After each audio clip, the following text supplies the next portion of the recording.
Alors j'interviens au titre du PARDEM, le Parti de la démondialisation, et tout est contenu dans le mot démondialisation, on verra après. Alors dans la continuité de ce que Daniel a expliqué, il s'agit vraiment d'analyser, de comprendre les causes profondes de ces migrations qui arrivent actuellement. Et alors, ça a toujours existé, hein, les migrations, ça continuera encore, c'est pas le sujet. Il semblerait quand même que là, il y ait une intensification, et il y a toujours des constantes au niveau des causes.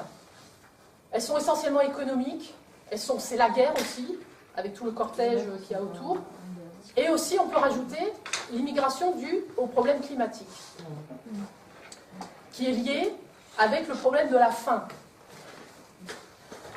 Alors, il y a toujours eu de l'immigration, mais depuis quand même ces 5 dernières années, là, il y a une explosion au niveau des déplacements. Alors, c'est pas par hasard. En 2014, le HCR a estimé environ 60 millions le nombre de déplacés et de réfugiés dans le monde. Et aussi, on s'aperçoit que, à partir des années 2000, cette immigration a changé de nature. C'est une immigration de survie, de fuite, de la guerre et de la misère. Ces vagues il faut être conscient que ces vagues d'immigration de ces dernières années ne sont pas le fruit du hasard. Ce sont des personnes, et j'insiste sur ce terme, des personnes fuyant des circonstances exceptionnelles, telles que le terrorisme, la guerre ou la dictature.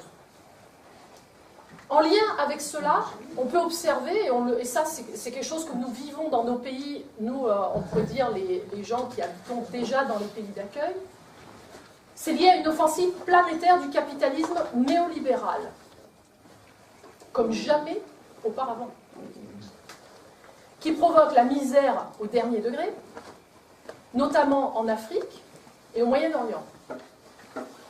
Je rappelle la fameuse citation de Jaurès qui disait « Le capitalisme porte la guerre comme la nuée porte l'orage ». Je crois que c'est toujours d'actualité. Le capitalisme, le système économique capitaliste, transnational, dont Daniel parlait, faisait allusion à des multinationales, c'est de ça dont on parle, tout en faisant en plus la preuve de son inefficacité à gérer les affaires du monde et son pouvoir de nuisance, poursuit son chemin de destruction et de guerre. Alors il est possible que ce système, et moi personnellement je souhaite, et je pense qu'on est un paquet de gens ici à le souhaiter, que ce système soit à l'agonie et qu'il disparaisse, mais il n'en est pas moins dangereusement mortel. Nous assistons donc à une vague de brassage mondial qui se fait au gré de la violence, des chaos politiques et économiques, dont la source est à chercher dans la mondialisation du système capitaliste néolibéral. J'insiste bien, la mondialisation néolibérale. Ces gens, en fait, les gens qui partent, et moi j'ai été une émigrée économique, donc je sais de partir dans un autre pays, de tout quitter, comme disait Daniel, de tout quitter, et même si ça se faisait dans de bonnes conditions, c'est toujours un crève-cœur quelque part. Même si on a une certaine joie à se dire je vais avoir du travail là où je vais parce que j'en ai pas là d'où je viens, c'est quand même toujours difficile de quitter sa cuisine, de quitter la bouffe, là, je parle, de quitter les paysages, de quitter ses amis, sa langue, sa culture, etc. C'est toujours difficile, même quand ça se passe bien, même quand, entre guillemets, on l'aurait choisi. Mais est-ce vraiment un choix? Donc, les gens qui partent n'ont plus rien à perdre. C'est pour ça qu'ils prennent les risques qu'ils prennent, avec énormément de courage. Moi, je ne suis pas certaine d'avoir le courage, le centième du courage dont font preuve ces gens. Encore sous la nécessité. Voilà.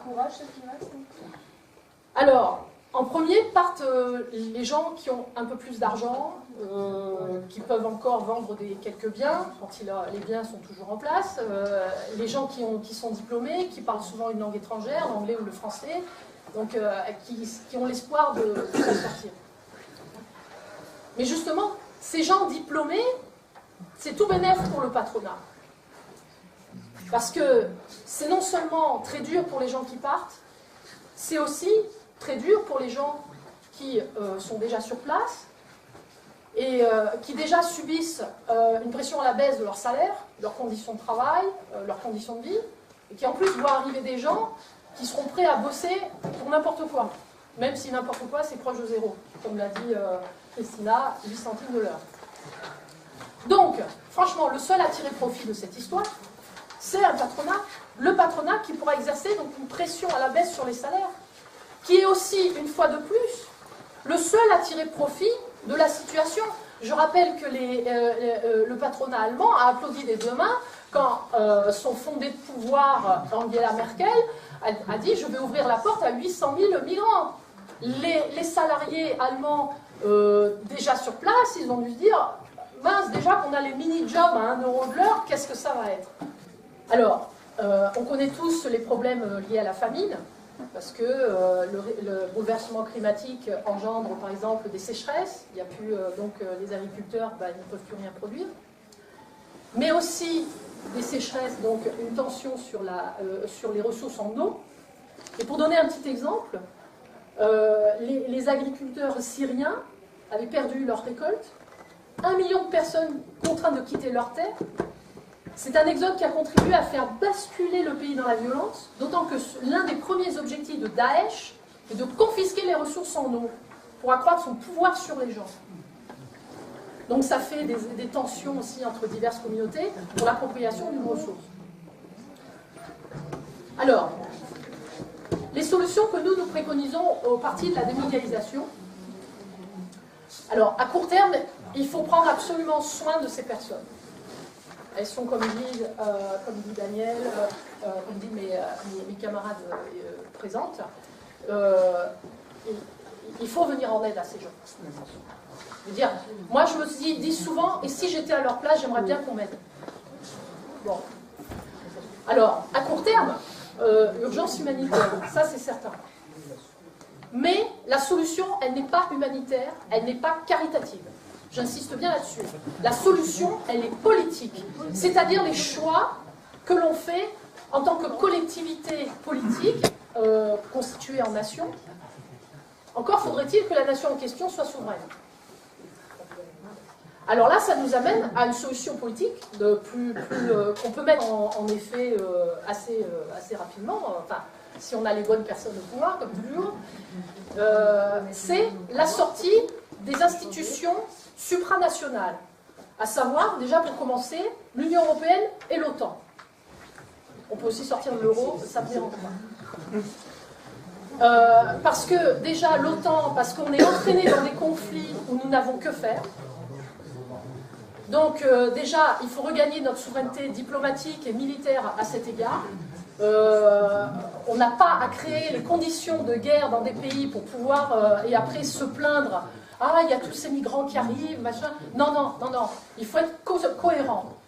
On arrête la guerre, et pour cela, il faut sortir de l'OTAN. On regagne notre souveraineté en tant que nation qui décide de faire la guerre ou pas la guerre. Et je pense que, comme l'a dit Daniel, la majorité des Français sont solidaires. Je pense que la majorité des Français ne veut pas la guerre. En 2003, les manifestations monstres de la guerre contre l'intervention en Irak l'ont bien prouvé. Nous, n'avons pas envie que nos fils et nos filles aillent faire la guerre. Donc, quitter aussi, sortir de l'Union européenne. Et là, ça peut répondre à votre interrogation. Parce que là, quand on reconquiert notre souveraineté nationale, on rétablit un contrôle aux frontières. Un contrôle vis-à-vis des 4 libertés que j'ai mentionnées. Les marchandises, les services, les capitaux et la main-d'œuvre. Donc ça va loin. Ça nous permettrait de réindustrialiser notre pays. De mettre fin à cette mondialisation néolibérale. On commence déjà par balayer devant notre porte. Déjà chez nous. Je pense qu'il y a énormément de choses à faire. Ça nous permettrait de pouvoir donc mettre fin à toutes ces pratiques qui sont en train de tuer notre pays, de tuer nos services publics, de tuer l'emploi. Les besoins sont immenses en termes d'emploi dans notre pays. Et on nous dit, il n'y a pas de travail. Mais c'est pas vrai, il y a du travail, tellement les besoins sont immenses. Il n'y a pas d'emploi, c'est pas la même chose. Et l'argent n'est pas mis au bon. Mais si, l'argent, il y en a.